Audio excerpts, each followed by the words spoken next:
नमस्कार मंडळी, स्वागत आहे आपलं घरगुती रेसिपी मराठीमध्ये। आजची आपली मस्त टेस्टी रेसिपी आहे सोया 65। मुलांना तर अतिशय आवडतात आणि खूपच टेस्टी होतात। चिकन 65 सारखेच हे लागतात सोया 65। चला मग झटपट रेसिपी पाहूया। इथे आपण कढईमध्ये पाणी गरम करण्यासाठी ठेवलेलं आहे। 1 ग्लासभर पाणी आहे। पाण्याला चांगली उकळी आल्यानंतर आपण यामध्ये सोयावडी जी असते ना ती घालून घ्यायची आहे आणि अगदी 5 मिनिटं गॅस चालू ठेवायचा आणि नंतर आपण गॅस बंद करून घ्यायचा आहे आणि ही सोयावडी आपण एका थंड पाण्यामध्ये काढून घ्यायची आहे। त्यानंतर याला छान असं पिळून घ्यायचं आहे। पूर्ण यातलं पाणी निघलं पाहिजे अशा प्रकारे आपण दाबून छान असं पिळून घ्यायचं आहे।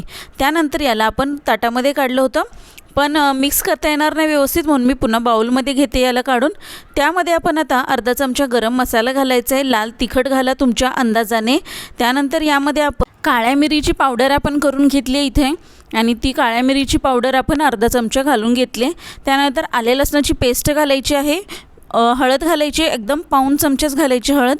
त्यानंतर आपण कॉर्नफ्लॉवर घातलेला आहे 2 चमचे आणि 2 चमचे इथे मैदा घातलेला आहे। त्यामध्ये आता मीठ घालून घेऊया चवीनुसार आणि मस्तपैकी मिक्स करायचे। मी पाणीसोबत घेतलं होतं, जर लागलं तर पाणी घालायचं, नाहीतर मग आहे ह्या म्हणजे ओलसरच असतात ही आपले सोयावडी, त्यामध्येच आपला हा पूर्ण मिक्स होतं। पाण्याची अजिबात गरजच नाही आहे। आणि यामध्ये मिक्स झाल्यानंतर बघा तेलामध्ये छान असे तळून घ्यायचे आहेत आपण। चांगले लालसर कलर येईपर्यंत आणि कुरकुरीत होईपर्यंत आपण याला तळून घ्यायचे आहेत मस्तपैकी। नक्की ट्राय करून बघा अशा प्रकारची रेसिपी। अगदी 5 मिनिटाच्या आत तुमची ही रेसिपी तयार होते आणि मुलांना तर अतिशय आवडेल बघा, खूप सुंदर लागते। आणि तुम्ही जर व्हेजिटेरियन असाल ना आणि तुम्हाला चिकन 65 सारखं काहीतरी खायचं असेल तर तुम्ही नक्की ही सोया 65ची रेसिपी करून बघा, अतिशय सुंदर लागते। तुम्ही एकदा नक्की ट्राय करून बघा आणि जर कोणाला माहिती नसेल आणि तुम्ही हे बनवून दिलं ना तर त्यांना अजिबात कळणारसुद्धा नाही की हे सोया 65 आहेत। तुम्ही एकदा ट्राय करा, मग तुम्हाला खूपच आवडेल ही रेसिपी।